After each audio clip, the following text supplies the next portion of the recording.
Hello everyone! Today we are drawing a unicorn as per request from Safi. So for our unicorn, we are using an A4 piece of paper in landscape direction.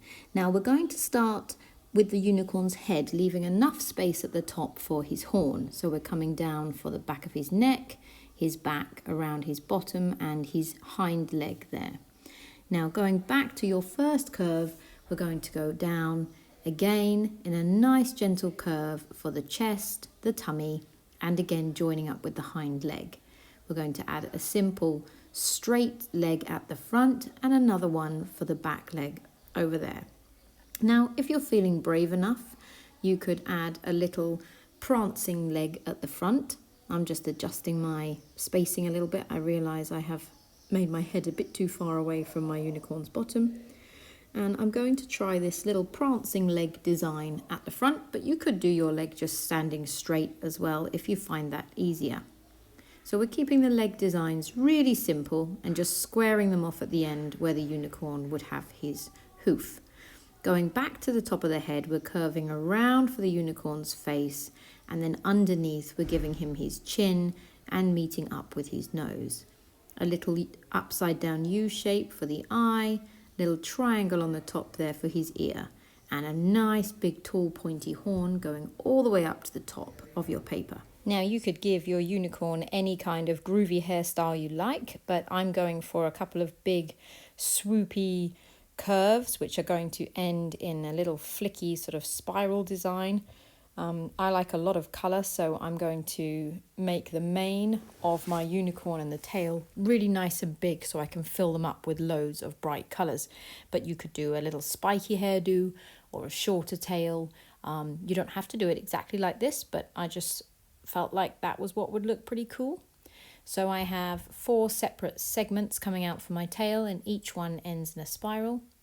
And now I'm going to outline my unicorn with a black fine liner, just so we give it a little bit of definition. But you don't even need to do this. You could just go ahead and colour your unicorn in once you've done the pencil.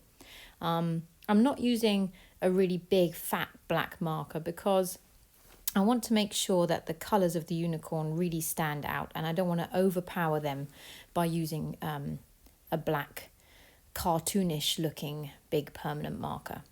So this black outline here is very fine, and it will kind of disappear once all the colour is added, but it just gives a little bit of definition and sharpness to the design. I'm adding some nice little eyelashes, just flicking up there and going over the nostril. Then once I'm done with all of this outlining, I will erase all of the pencil. I've got a bunch of glue stuck to my mat under here, and it keeps making my pictures go all bumpy when I draw over it. I need to move that mat out the way, I think.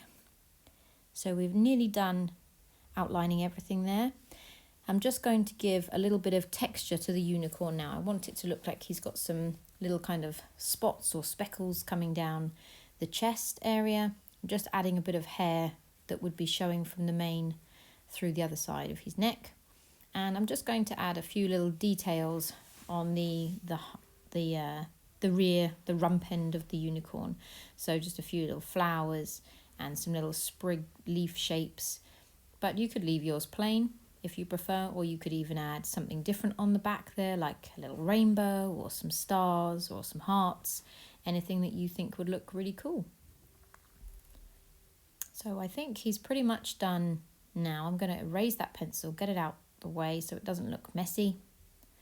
And this marker pen that I have used now, this fine liner, is a permanent marker, so it will not dissolve when I'm adding the watercolour pencils later.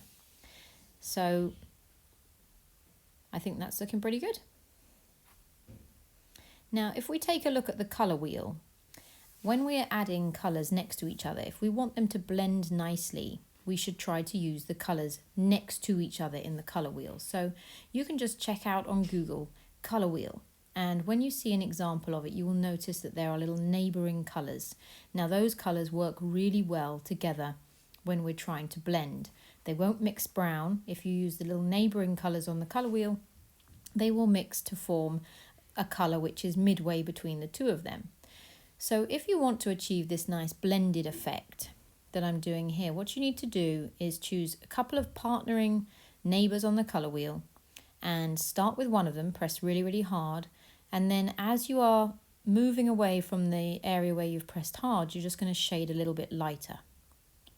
So we've got pink here and some purples, and then for the pink, one of its neighbouring colours is red, so I'm actually going to go over the lighter area that I've left with pink there. I'm not going to go over the darkest part of the top of that piece of hair, but I am going to go right over where I've done the light pink and then have full on red at the other side. Same thing over here on the tail. So I'm going over the lighter part of pink that I've already shaded, and then I'm actually going to use another colour with this one by moving around the colour wheel. The next colour on from red would be orange. So I've left a little bit of light red there, gone over it with the orange, and then some pure orange at the end of that segment. So you can do the same thing with any of your neighbouring colour wheel colours. So starting up here with orange, leave it a little bit lighter, go over the light area with yellow, and then full on yellow at the end. And you can just repeat this technique anywhere you like in your artworks. It works really well for a unicorn if you want it to be all rainbow coloured, because instead of just having to have one whole wedge yellow, you can go ahead and blend into the next colour of the rainbow that would be next to it. Now, if you don't have nice coloured pencils like this, you could use marker pens, and you can kind of achieve the same effect with marker pens as well. You just colour very, very hard, then very lightly, then go over the lighter coloured area with your second colour that you're using. So I'm going to make this one green all the way down to the end, and then just finish off with a bit of turquoise, blending over the tip of the green.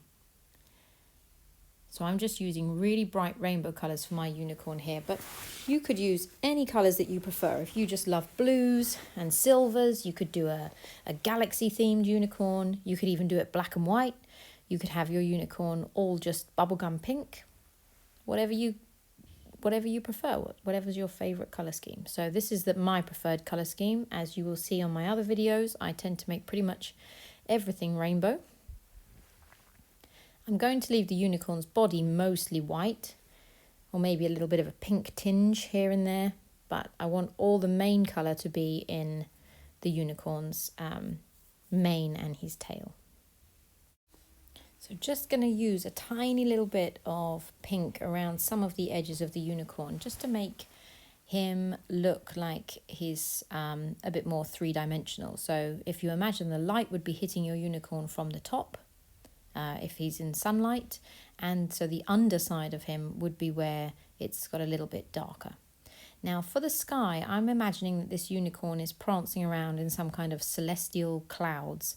So I'm just doing some bumpy, sort of wavy patterns over here and just only partly shading them at the top. Now this would be how I could leave it. It looks great like this already, and if you don't have watercolour pencils, if yours are just regular pencils, you could definitely leave it like this. That's absolutely fine. If, however, you do have watercolour pencils, you can add water to this now and start to see how it's all blending into place. You can even do this with water-soluble marker pens as well. Now I'm using watercolour paper here, which is why my paint is blending and flowing so nicely. So I really recommend, if you can get hold of some watercolour paper, you will have a much nicer end result and it's much easier to paint on. But if you only have regular paper, just give it a go. So I'm dabbing away where I've got a little bit too much colour, just to reveal a little bit of white. I don't want it to be too dark all the way through the clouds. So you could just leave your unicorn as he was with all the white background. That's cool as well. You could do a bunch of stars around your unicorn. You could have it prancing through a rainbow. You could do it in a forest with grass and trees all around. But I just took a look at this unicorn and thought he needs some celestial kind of rainbow clouds going on over here. So that's what I decided to do. So I'm just adding a bit more water. Every time it gets a little bit too wet, I'm dabbing it with a paper towel. Now, I like to start with my lightest colours when I'm adding water so that I don't dirty up my water cup and I don't risk dark colours flowing around on my page and dirtying all of the other colours. So I've started with yellow, I'm moving on to orange, And just spreading that paint around anywhere where I didn't colour, just filling in those little areas. Moving on to red. It's much easier to twist your paper around so that you're much closer to the area you're colouring at that time. Otherwise, if you're leaning over your paper, you'll put your arm in everything that you've already done and end up in a big old mess. So just dabbing off where that's getting too flowy. Now you can see I'm leaving a small little white border between the area I'm colouring now and the unicorn's tail. That's because I don't want the tail to start to melt and blend into the sky. Otherwise I'm going to end up with a really big mess.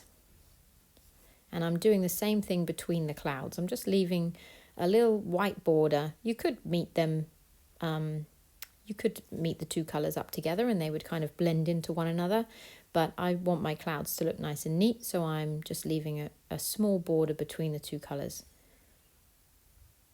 So we're nearly done with the background now. It's looking pretty good. So while I'm using this light pink, I'm just going to go ahead and blend the light pink on my unicorn also. Now that's gone very dark over there. It's a little bit darker than I had planned. So I might just lift off some of that colour with a bit of tissue.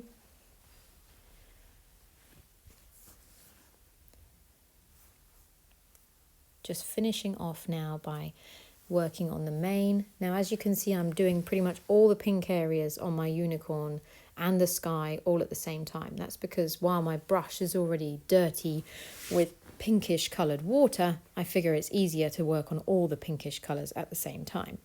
If you keep cross-contaminating your brush with different colours, you're much more likely to end up with brown. So I tend to work on all the purple areas at the same time, all the pink areas at the same time, all the green areas at the same time. It seems to keep the brush and your paper a little bit cleaner if you work that way.